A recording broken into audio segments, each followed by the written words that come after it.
Rising বাংলার পর্দায় আপনাদের সকলকে স্বাগত। আপনারা দেখছেন 9টার প্রাইম টাইম আর আপনাদের সাথে রয়েছি আমি বিজয়তা। দেখে নেব আজকের হেডলাইন্স।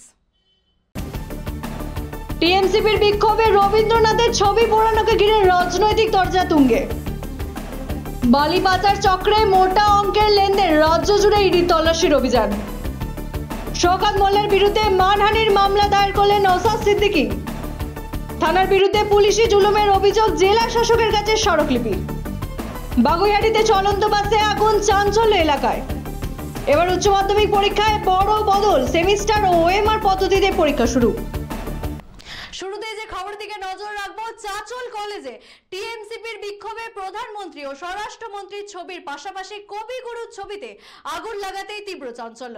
এটা কি প্রতিবাদের সীমা ছাড়ানো বর্বরতা নাকি ভুলবশত ঘটে যাওয়া ঘটনা? একদিকে বিজেপি সভাপতি সুকান্ত মজুমদার বলছেন এটি অশিক্ষার বাঙালি সংস্কৃতির প্রতি বিশ্বাসঘাতকতা। অন্যদিকে দিলীপ ঘোষের বিস্ফোরক মন্তব্য, রবীন্দ্রনাথকে হয়তো বাঙালি মনে করে না বলেই ছবি পোড়ানো হয়েছে, একদিন হয়তো মমতা বন্দ্যোপাধ্যায়ের ছবিও পোড়ানো হবে। পাশাপাশি নওশাদ সিদ্দিকী বলেন অমিত শাহ আর মোদির সঙ্গে কবিগুরুকে এক লাইনে বসানো কি বড় ভুল নয়? এর আগে 2019 সালে বিজেপি মিছিল থেকে ঈশ্বরচন্দ্র বিদ্যাসাগরের মূর্তি ভাঙা হয়েছিল, আর এবার টিএমসিপির মিছিলে কবিগুরুর ছবি পোড়ানো হলো। ঘটনাকে ঘিরে উত্তাল রাজ্য রাজনীতি। ঠিক কি ঘটেছিল দেখুন। মালদার চাচল কলেজে টিএমসিপির বিক্ষোভ চলাকালীন প্রধানমন্ত্রীর ও স্বরাষ্ট্রমন্ত্রীর ছবির পাশাপাশি কবিগুরুর ছবিতে আগুন লাগানোয় ব্যাপক চাঞ্চল্য ছড়ায়।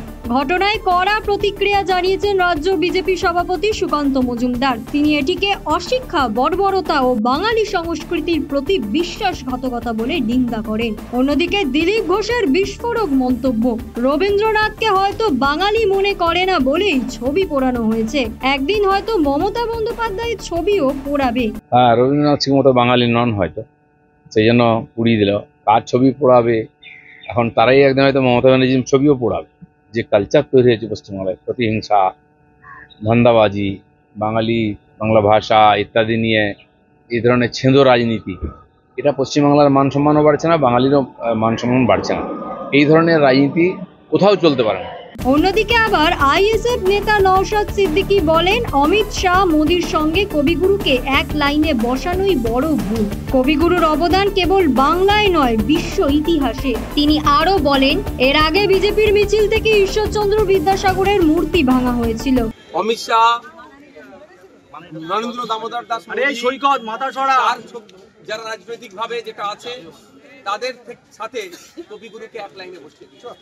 এরা জানে না যে কবিগুরুর অবদান শুধু বাংলায় নয়, বাংলাদেশ সারা পৃথিবীর ইতিহাসের জন্য, পৃথিবীর সাহিত্যের জন্য কবিগুরুর অবদান আছে। কবিগুরু রবীন্দ্রনাথ ঠাকুরকে, রবি ঠাকুরকে এরা অপমান করতে ছাড়লো না। কিছুদিন আগে দেখেছিলাম বিজেপির একটা মিছিল থেকে ঈশ্বরচন্দ্র বিদ্যাসাগরের মূর্তি ভাঙা ছিল, আর আজকে আমাদের গতকালকে দেখলাম আমরা আমাদের এই সোনার বাংলায়, এই আমাদের সম্প্রীতির বাংলায় কবিগুরু রবি ঠাকুরের বাংলাতেই রবি ঠাকুরের ছবি তারা জ্বালাচ্ছে। আমি আশা করব প্রশাসন সুমোটো করবে, এদের বিরুদ্ধে ব্যবস্থা গ্রহণ করবে। অন্যদিকে টিএমসিপি রাজ্য সভাপতি প্রসূন রায় বলেন ঘটনাটি ভুলবশত ঘটেছে, ইচ্ছাকৃত নয়। তিনি কবিগুরুর প্রতি শ্রদ্ধা জানিয়ে ক্ষমা চান এবং বিজেপির বিরুদ্ধে রাজনীতি করার অভিযোগ তোলেন। আমাদের কাছে একটা ভিডিও সামনে এসেছে, তো আমরা বিষয়টি খোঁজ নিয়ে দেখছি।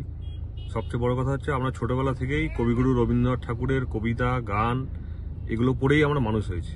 সুতরাং আমাদের কাছে বাংলার সব থেকে শ্রদ্ধাভাজন একজন ব্যক্তির মধ্যে কবিগুরু রবীন্দ্রনাথ ঠাকুর। আজকে যদি কেউ এটা করে থাকে, কোনো ইচ্ছাকৃতভাবে তো এটা কেউ করবে না, যদি অনিচ্ছাকৃতভাবেও যদি এটা ভুলবশত যদি এটা কেউ করে থাকে, তার জন্য আমরা খোঁজ নিয়ে দেখছি, এবং যদি এটা দেখতে পাই যে এটা আমাদের কেউ জড়িত আছে, আমরা অবশ্যই ব্যবস্থা গ্রহণ করব। বালি পাচার মামলায় রাজ্য জুড়ে ইডি তল্লাশি অভিযান। সোমবার ভোর থেকে একযোগে 22টি জায়গায় হানা। ঝাড়গ্রাম, নদিয়া, উত্তর 24 পরগনা থেকে কলকাতা পর্যন্ত। প্রাক্তন ভিলেজ পুলিশ জহিরুল আলীর গোপীবল্লভপুরের বাড়ি থেকে সল্টলেকের অফিস, এমনকি বেহালার জেমস লং সরণির জিডি মাইনিং সংস্থার কার্যালয়েও চলছে তল্লাশি। কিভাবে সরকারি রেটের বাইরে বালি বিক্রি হয়েছিল, কোথায় গেল মোটা অঙ্কের লেনদেনের টাকা, উঠছে একাধিক প্রশ্ন। ইতিমধ্যেই উদ্ধার হয়েছে 15 লক্ষ টাকা নগদ ও একাধিক মোবাইল ফোন। প্রশ্ন উঠছে রাজ্য জুড়ে ছড়িয়ে থাকা এই বালি পাচার চক্রে আসল জাল কতটা বড়। বালি পাচার মামলায় সোমবার ভোর থেকে রাজ্যের বিভিন্ন প্রান্তে একযোগে তল্লাশি চালালো ইডি। রবিবার মধ্যরাতেই কেন্দ্রীয় বাহিনীকে সঙ্গে নিয়ে তদন্তকারীরা রওনা দেন এবং ভোর থেকেই ঝাড়গ্রাম, উত্তর 24 পরগনা, নদিয়া ও কলকাতা সহ 22টি জায়গায় চলে তল্লাশি অভিযান। ঝাড়গ্রামের গোপীবল্লভপুরে বালি কারবারি ও প্রাক্তন ভিলেজ পুলিশ জহিরুল আলী সুবর্ণরেখা নদীর পাশে 3তলা বাড়ি ও গাড়িতে তল্লাশি চালানো হয়। ঝাড়গ্রাম জেলায় মোট 6 জায়গায় অভিযান চালানো হয়।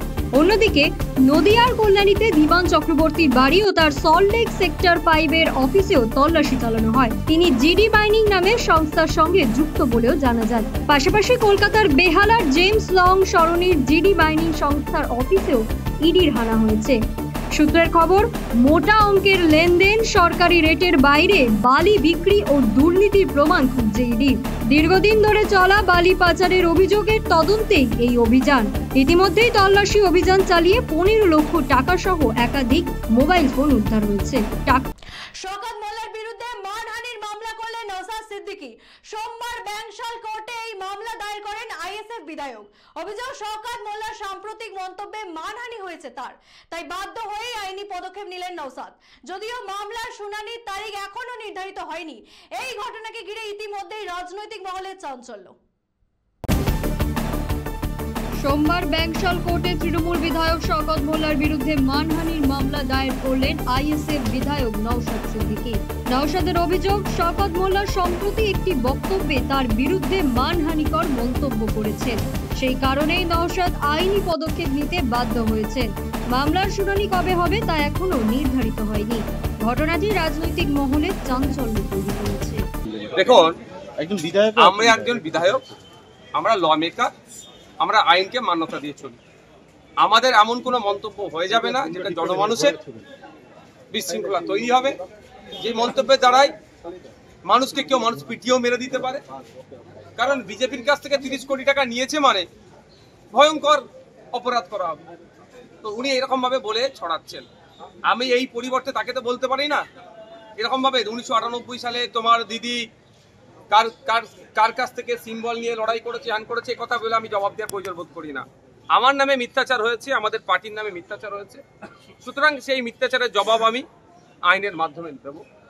সালানপুর থানার পুলিশের বিরুদ্ধে জুলুমের অভিযোগ। দেন্দুয়া এলাকায় বাসিন্দারা জেলা শাসকের দপ্তরে স্মারকলিপি জমা দিলেন। অভিযোগ, মিথ্যা মামলায় ফাঁসানো হচ্ছে সাধারণ মানুষকে। বাড়িতে গিয়ে ভয়ও দেখাচ্ছে পুলিশ। যদিও পুলিশের দাবি সব তদন্ত চলছে নির্দিষ্ট অভিযোগের ভিত্তিতে। সালানপুর থানার পুলিশের বিরুদ্ধে পুলিশি অত্যাচার, মিথ্যা মামলায় ফাঁসানো এবং মাঝরাতে অভিযানের নামে শাসানোর অভিযোগ তুলে জেলা শাসকের দপ্তরে স্মারকলিপি জমা দিলেন দেন্দুয়া এলাকার বাসিন্দারা। সম্প্রতি ট্রাকের ধাক্কায় এক বাইক আরোহীর মৃত্যুর জেরে উত্তাল হয় এলাকাটি। বিক্ষোভ ও অবরোধ চলাকালীন পুলিশের ওপর হামলার অভিযোগে 3 জনকে গ্রেফতার করে পুলিশ। এরপরই আরও কয়েকজনের খোঁজে অভিযান শুরু হয়। অভিযোগকারীদের দাবি, পুলিশ নিরীহ মানুষদের হেনস্থা করছে। কল্পনা মাহাতো অভিযোগ করেছেন, তার ছেলে অমর মাহাতোকে মিথ্যা মামলায় ফাঁসানো হচ্ছে এবং বাড়িতে গিয়ে ভয় দেখানো হচ্ছে। পুলিশ অবশ্য অভিযোগ অস্বীকার করে জানিয়েছে, তদন্ত নির্দিষ্ট অভিযোগের ভিত্তিতেই চলছে। আমার বাড়িতে মদ পান করে পুলিশ যায়, সালানপুর ওসি নেতৃত্বে অনেকেই ছিল। তারপর দরজা ধাক্কা দেয় আধা ঘন্টা ধরে। আমি কথা বলা সত্ত্বেও তারা নাই, খুলেন খুলেন দরজা খুলো, দরজা খুলো সত্ত্বেও তারা মানে নাই, খুলেন খুলেন দরজা খুলো, দরজা খুলো। দরজা খুলি নাই, তখন নানা রকম গালাগালি, মানে খারাপ খারাপ সব। তারপরে ওই ধাক্কা দিচ্ছে, ধাক্কা দিয়ে করে অর্ধেকটা ভেঙে দিয়েছে। কি কারণে আজকে এটা পড়েছে? আমাদের গ্রামের শ্রীরামপুর গ্রামে অশোক মাহাতো মারা যায়। রোডের অবস্থা রোডের সাথে রোডের কন্ডিশন খুব খারাপ। পিডব্লিউডি রোড সারাই না, মানে রোডের মধ্যে গাড়া না গাড়ার মধ্যে রোড বোঝা যায় না। তার জন্যে আমরা ওই পথ অবরোধ করি। 17 ঘন্টা চলে পথ অবরোধ চলে। এবার পুলিশ প্রশাসন নেগোসিয়েশন করতে একদম ব্যর্থ। যার জন্যে কি হলো না, ওদেরই একটা লোক ঢুকে আর ধস্তাধস্তি করেছে, আমরা কিছু করিনি। আমরা যদি ওরা আমরাকে কেস দিয়েছে কত 6 জনাকে, ওই শ্রীরামপুরের 3 জনাকে উঠিয়ে নিয়েছে, যার মধ্যে আমি আছি। 6 জনা কেস দিয়েছে আর 70 জনা অজ্ঞাত নজরে এফআইআর করা হয়েছে। তো ওরা বলছে যে আমরা পুলিশকে মেরেছি। বাগুইআটিতে চলন্ত বাসে আচমকা আগুন, ঘটনাটি ঘটতে এলাকায় চাঞ্চল্য ছড়ায়। যাত্রীরা আতঙ্কে দ্রুত নেমে প্রাণে বাঁচেন। বড় কোনো হতাহতের খবর নেই। দমকলে 2টি ইঞ্জিন পৌঁছে আগুন নিয়ন্ত্রণে আনে। প্রাথমিক অনুমান শর্ট সার্কিট থেকেই আগুন। ঘটনায় রাস্তায় ব্যাপক যানজটের সৃষ্টি হয়েছে। সোমবার দুপুরে বাগুইহাটিতে চলন্ত বাসে আচমকা আগুন লাগায় এলাকায় ব্যাপক চাঞ্চল্য ছড়ায়। বাসের ভেতরে থাকা যাত্রীরা আতঙ্কে দ্রুত নেমে পড়ে, তবে বড় কোনো হতাহতের খবর নেই। দমকলে 2টি ইঞ্জিন ঘটনাস্থলে পৌঁছে আগুন নিয়ন্ত্রণে আনে। প্রাথমিক অনুমান শর্ট সার্কিট থেকেই আগুন লাগে। ঘটনায় রাস্তায় যানজট তৈরি হয়। শারদোৎসবের আগেই শুরু হলো এবছরের উচ্চ মাধ্যমিক পরীক্ষা। প্রথমবার সেমিস্টার পদ্ধতিতে ওএমআর শিটে এমসিকিউ ভিত্তিক টেস্ট। সোমবার থেকেই চলছে 1 ঘন্টা 15 মিনিটের এই পরীক্ষা। দ্বিতীয় পর্ব মার্চে। 2টি পরীক্ষার ভিত্তিতেই তৈরি হবে চূড়ান্ত রেজাল্ট। নতুন নিয়মের কিছুটা দুশ্চিন্তা থাকলেও আশাবাদী পরীক্ষার্থীরা। শারদোৎসবের আগেই শুরু হলো এবছরের উচ্চ মাধ্যমিক পরীক্ষা। সোমবার বিভিন্ন কেন্দ্রের পরীক্ষার্থীদের উপস্থিতি ছিল চোখে পড়ার মতো। এবার থেকেই উচ্চ মাধ্যমিক পরীক্ষা সেমিস্টার পদ্ধতিতে অনুষ্ঠিত হচ্ছে। প্রথম পর্বে 1 ঘন্টা 15 মিনিটের এমসিকিউ ভিত্তিক পরীক্ষা নেওয়া হচ্ছে ওএমআর শিটে। দ্বিতীয় পর্ব হবে মার্চে। 2টি পরীক্ষার ফলাফলের সমন্বয়ে প্রকাশিত হবে চূড়ান্ত রেজাল্ট। নতুন পদ্ধতির পরীক্ষায় অংশগ্রহণ করে পরীক্ষার্থীরা জানিয়েছেন, প্রস্তুতি ভালো হলেও নতুন নিয়মে প্রথমবার পরীক্ষা দেওয়ার কারণে কিছুটা দুশ্চিন্তা রয়েছে। তবুও ভালো ফলাফলের আশায় তারা আশাবাদী। ঠিকঠাক লাগছে, একটু এক্সাইটেড লাগছে, বাকি সব ঠিক আছে যেরকম লাগে। পরীক্ষা এইবারই তো প্রথম হয়, এতটা কাজ করেনি, প্রিপারেশন ঠিকঠাক আছে। নতুন বলতে 11ও দিয়েছি, নতুন সেরকম না। এটা প্রিপারেশন ভালো হয়েছে। খুব ভয় লাগছে যেহেতু প্রথম এটা সেমিস্টার অনুযায়ী। ছেলেরাও খুব টেনশনে আছে, আমরা খুব টেনশনে আছি, সময়ও কম। আজকের মতো এই পর্যন্তই। ফিরে আসবো আগামী দিন ঠিক এই সময়। চোখ রাখুন রাইজিং বাংলার পর্দায়। দেখি বাংলার মুখ।